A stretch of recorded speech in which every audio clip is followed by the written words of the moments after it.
Central Curry School District is looking at its back-to-school teaching options after Oregon Department of Education did revise school reopening metrics. For now, the district is reopening with comprehensive distance learning to restart fall 2020 classes. Joining us now is Central Curry School District Superintendent Tim Wilson. Thank you for being with us this afternoon, Superintendent Wilson. Absolutely. A pleasure to join you and your TV audience today. Thank you so much. So the first question I have for you is, what is the reopening plan for Central Curry School District number 1? So based on the most recent data with the metrics and so on, we plan to open with comprehensive distance learning for the first 6 weeks of school. That would be until November the 2nd. What revisions to the state's school reopening metrics seem to most apply to your district? Absolutely. So as we watch the metrics across Southern Oregon, we know that Curry County has the fewest amount of cases and positivity. So that certainly leans us to be able to consider some of the exceptions to the metrics. And so that's where we're putting a lot of our energy now.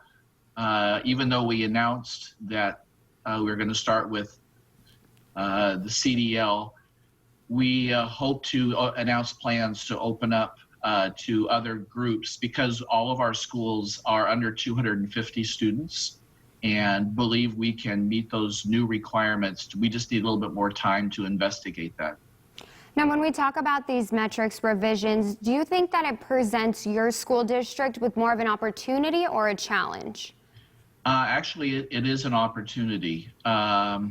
We believe that we can meet those requirements of 50 or less in a cohort and have students return to school sooner than November 2nd. Again, not trying to make any promises till we fully vet those options. So when do you expect those changes to in-person learning in your district? Sure. As I've stated before, as soon as possible. I felt it was responsible to our community to at least make a decision, which we did announce last night to our district, about distance learning, with the idea that we could move forward with that. But as soon as we have all of our information, we'd be able to announce those revisions. It could be 2 weeks, it could be 3 weeks, but as soon as humanly possible. Now, when we talk about returning to classrooms, what are some of the concerns you're hearing from both teachers and staff within the school? What are the concerns both about distance learning and being in person this year? Sure. The most common concerns from staff are actually consistent with our parents as well. But number one, it would be around childcare for our employees. Many of them have children in our school system and rely on them being in school so that they can do their teaching jobs and so on.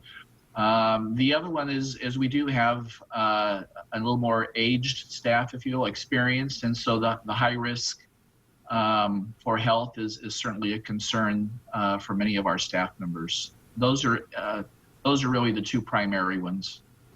Well, I'm sure that both students and parents do really appreciate all the effort that you guys are putting in, and just the mindfulness of this goes beyond just learning. This is everyday life for students. Absolutely. Well, Superintendent Tim Wilson, thank you for joining us today. Thank you very much, and best of luck to everybody as we start the new school year.